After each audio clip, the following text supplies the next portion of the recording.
I had flown back from Milan earlier than planned. My suitcase half full, with nothing more than a few trinkets and scarves I thought Matteo would like.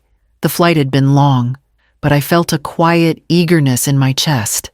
I wanted to see his face light up the way it used to when I brought him something unexpected, even if it was small. For weeks, I had felt guilty about leaving him behind while I attended meetings abroad. This was my way of making up for it. The mansion in Houston stood still against the late afternoon sun, its iron gates heavy as they swung open. I expected to hear music from the living room or the faint hum of the television. Instead, there was silence. Too much silence. My heels tapped softly against the marble of the foyer, the sound echoing back at me as if the house itself was holding its breath. I slowed my steps when voices floated in from the parlor. One voice was sharp, clipped, filled with contempt. Isabella, you're useless. Your old mother disgusts me. And you look at you, what kind of man are you now? The words cut through the air like glass.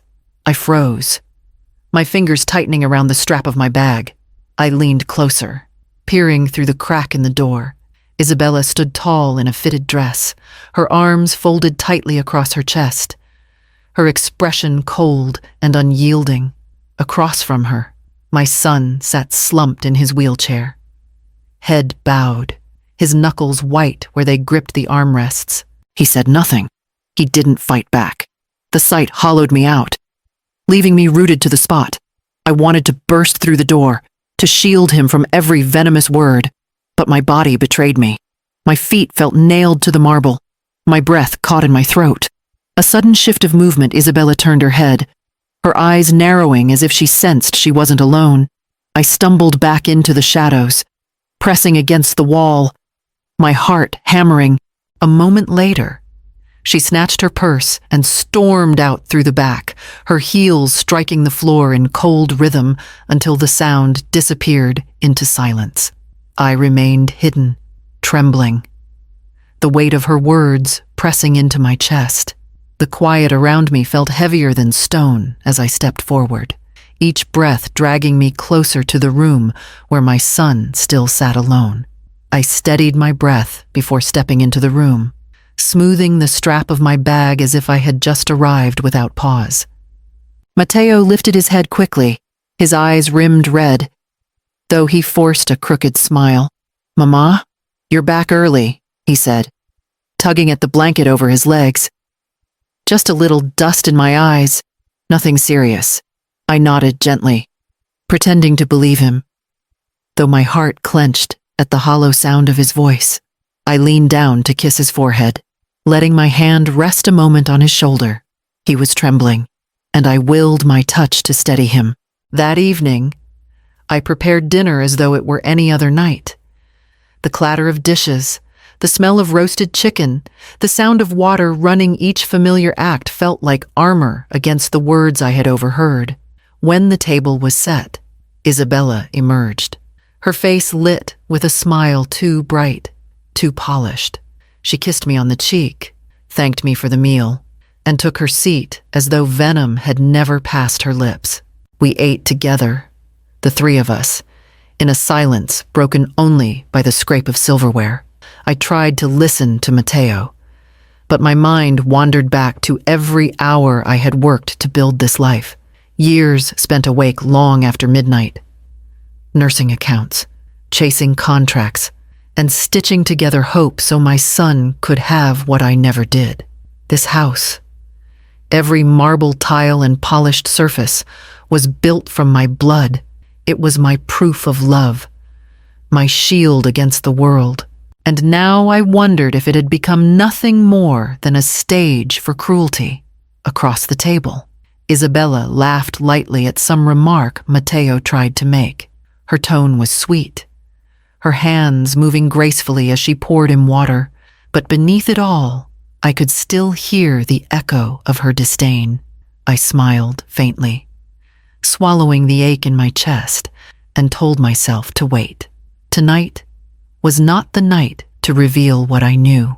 As I sat at the table, forcing myself to chew and swallow, Memories from years past crowded my mind like uninvited guests.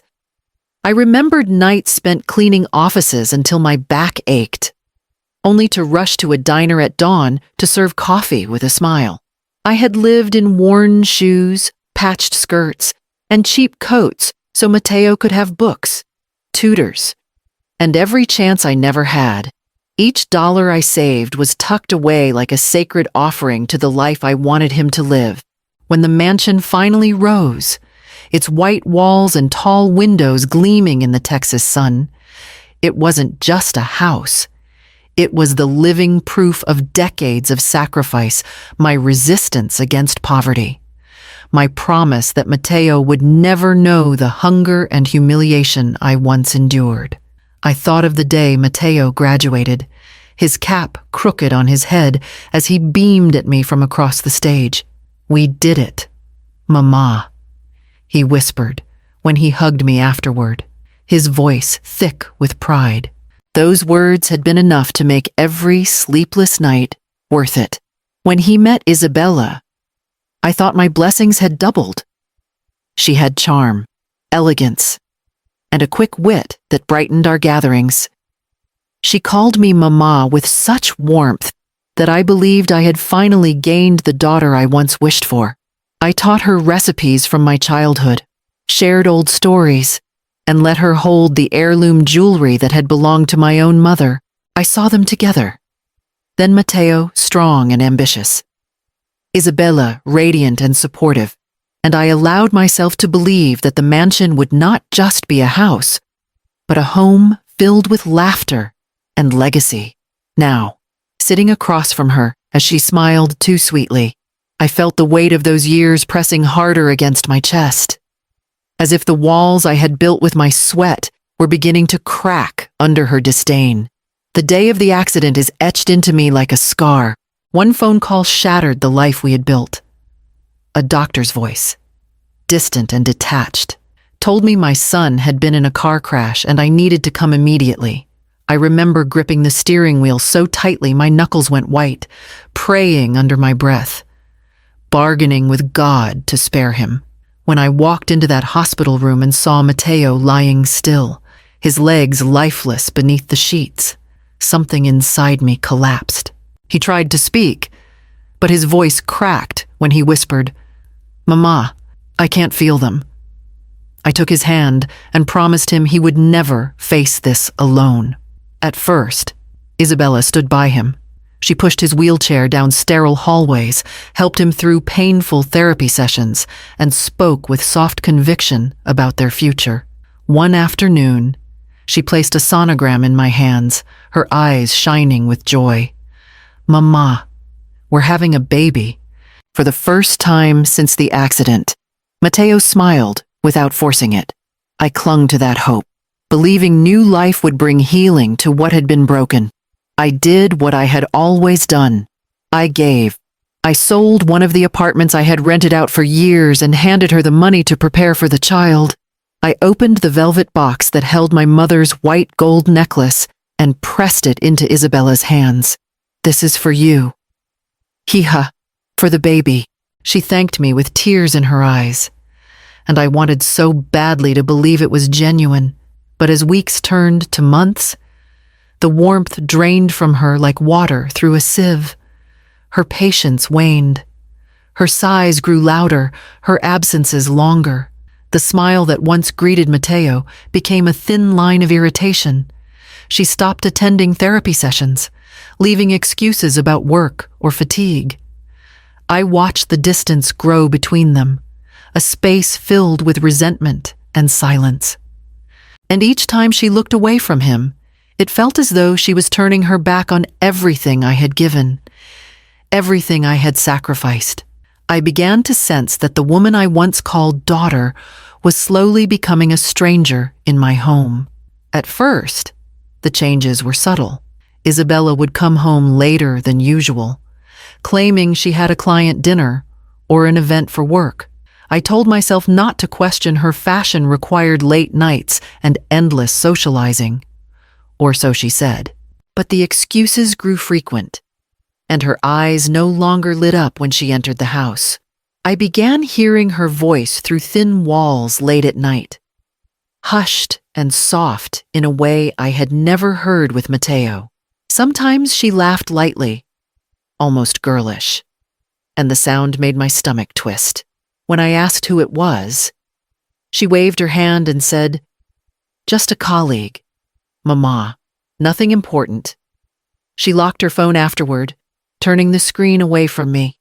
Around that time, Miguel came into our lives. He was strong, polite, eager to help Matteo with tasks that had become difficult. At first, I was grateful. He lifted Matteo from the chair when needed, adjusted the ramps, even helped with groceries. But soon I noticed how often Isabella lingered near him, her hand brushing his arm when she gave instructions, her smile softer than it ever was at our table. One afternoon, I walked into the kitchen and found them laughing together. Their laughter stopped abruptly when I entered, replaced by an awkward silence that pressed against the walls. Isabella explained they were discussing home repairs for Matteo's comfort. But the way Miguel avoided my eyes told me more than her words. I wanted to confront her, to accuse her of betrayal. But I silenced myself. Maybe I was paranoid.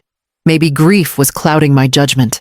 Still, the gnawing feeling inside me grew sharper each day. Through it all, Matteo remained quiet. He saw what I saw, yet he never spoke of it.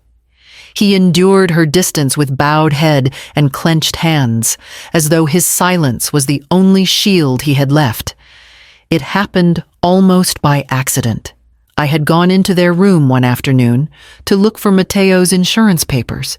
His doctor had asked for updated information, and I assumed they were stored neatly in the drawer beside the bed.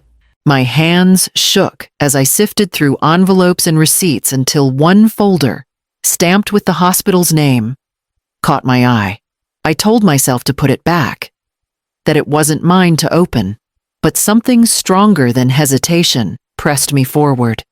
Inside were prenatal records, ultrasound images, and charts with neat rows of dates. My eyes froze on the line that listed conception. The timing was impossible. Matteo was already paralyzed and recovering at home during that period. I read it again and again, my heart pounding louder with each pass. The air in the room felt heavy, but I kept searching, as though the truth itself demanded to be seen. Under a pile of scarves, I found an old phone. The screen lit up without a password. My breath caught as I opened the messages. Thread after thread of words between Isabella and Miguel appeared affectionate nicknames, whispered promises, photos of them together in restaurants and on the beach. Then one message stopped me cold. "Once the house sells, we'll have everything we need, just us." I closed my eyes, the phone trembling in my hand. Every sacrifice, every piece of myself I had given for the family I thought I had built, mocked by these words. That evening, I sat with Matteo in the quiet of the study. I showed him the documents and the phone, my voice steady though my body wanted to collapse. His face drained of color, his hands gripping the arms of his chair until they trembled. For a long time, he said nothing, just stared at the floor. At last, he whispered, his voice raw. "Do it. Mom. Sell the house." His signature shook on the divorce papers, but his eyes lifted to mine with a kind of clarity I hadn't seen in months. I folded the papers carefully, knowing there was no turning back. The path ahead was already chosen, and all that remained was to walk it. The following weekend, I boarded a bus to San Antonio, where Esteban Molina kept his office. He had been a friend of my late husband, a man who believed in integrity even when others bent the rules. When I stepped through his door, he looked up with the same steady gaze I remembered. "Carmen," he said, rising to greet me. "It's been years. What brings you here with such urgency?" I placed the folder on his desk and told him everything: Isabella's cruelty, the falsified hope of a child, the messages with Miguel, and the plan to strip Mateo and me of the home I had bled for. Esteban listened without interruption, his brows furrowing deeper with each word. When I finished, he leaned back, steepling his fingers. We'll move quickly. Transfer your liquid assets into a trust under your name only. As for the house, I know a discreet buyer. No one, not even she, will suspect a thing until it's done. His calmness steadied me. We drew up papers that day, and I signed each one with a hand that no longer trembled. The account would be protected. The house, once sold, would be gone from their reach forever. When I returned home, I carried myself as though nothing had changed. I prepared dinner, laughed politely at Isabella's hollow chatter, and even pressed an envelope of cash into her hand. For the baby, I said softly. Her eyes glittered with gratitude, or perhaps triumph, as she tucked it away. She had no idea the ground was shifting beneath her feet. That night, I sat in my room, the documents locked safely in my drawer. For the first time in months, I felt not despair but resolve. The game was hers no longer. The house would soon belong to someone else, and with it, her illusion of power would crumble. The nights grew longer, and so did their whispers. I would sit in the darkened hallway, hidden by the banister, listening to the faint murmur of voices drifting from the kitchen. Sometimes it was laughter, sharp and careless, followed by words that cut deeper than any blade. When the house is finally ours, I heard Isabella say one night. Her tone light, almost giddy. Miguel chuckled in response, and the sound of their glasses clinking followed. My fingers tightened around the railing until they ached, but I forced myself to remain silent. Let them dream. Their future was already dissolving behind their backs. That same night, after their voices faded into silence, I walked to my room and opened the old cedar chest. Slowly, I began to pack not much, just the things that mattered. A few changes of clothes, important documents, Mateo's framed photograph from his graduation, and the guitar he once played on the porch before his accident. Its strings were dusty, but I knew he would want it. As I folded the last shirt into the bag, Mateo wheeled into the doorway, his face pale in the low light. "Mama," he whispered. "Are you afraid?" I looked at him for a long moment. His eyes carried the weight of everything he had lost, but also a flicker of something else. Trust. I placed my hand over his and shook my head. "Fear is gone," I said quietly. "Only resolve remains." He nodded, his lips pressed tight, and for the first time since the accident, I saw strength return to his expression. Together, we sat in silence, the packed bags beside us, waiting for the moment when silence would give way to action. The transfer cleared in the morning. $1 million sat in the account Esteban had secured for me, and with it came a stillness I hadn't felt in years. The house, my years of labor and sacrifice, no longer bound me. It was no longer theirs to covet. I walked through the rooms one last time, my fingers brushing against the cool marble counters, the polished railings, the windows that had once filled me with pride. Then I laid the envelope on the center of the dining table. Inside were the divorce papers Mateo had signed with trembling hands, and a single note in my handwriting. "From now on, you have nothing to do with us." When I returned to the foyer, Mateo was waiting with his bag across his lap, his old guitar resting against the side of his chair. His face was pale, but steady. "Let's go," he said simply. I opened the door, and together we left without looking back. The SUV pulled away from the gates just as the sun dipped low. I glanced once in the rearview mirror, the mansion shrinking behind us until it was nothing more than a shadow. That evening, as we settled into the quiet of a small, rented house, I imagined the scene unfolding in the place we had left. Isabella stepping through the door, heels clicking against the marble, only to be met with emptiness. No furniture, No voices, no security in the walls she believed would one day be hers, just silence. And the envelope on the table. Her scream would echo against the hollow rooms, but I would not hear it. I was already gone, carrying my son toward a life no one could steal. The coastal town welcomed us with the scent of salt and the sound of waves crashing against the shore. Our new home was modest, a small bungalow with pale blue shutters and a balcony that opened to the Gulf. It wasn't marble floors or towering ceilings, but it was ours, untouched by lies or betrayal. Each morning, I wheeled Matteo down the boardwalk, the ocean breeze lifting the heaviness from our shoulders. We spoke little at first, letting the rhythm of the waves fill the silence. Slowly, though, his laughter began to return, quiet at first, then fuller, as if carried back by the tide. In the evenings, he took up his guitar again. The strings were rusty, his fingers stiff, but soon a melody drifted through the open windows.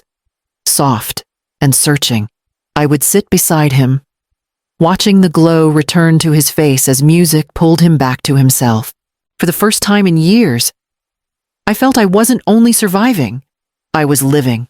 I thought back to all the years I had chosen silence, believing it would keep the peace, protect my son, protect our home, but silence had only caged me.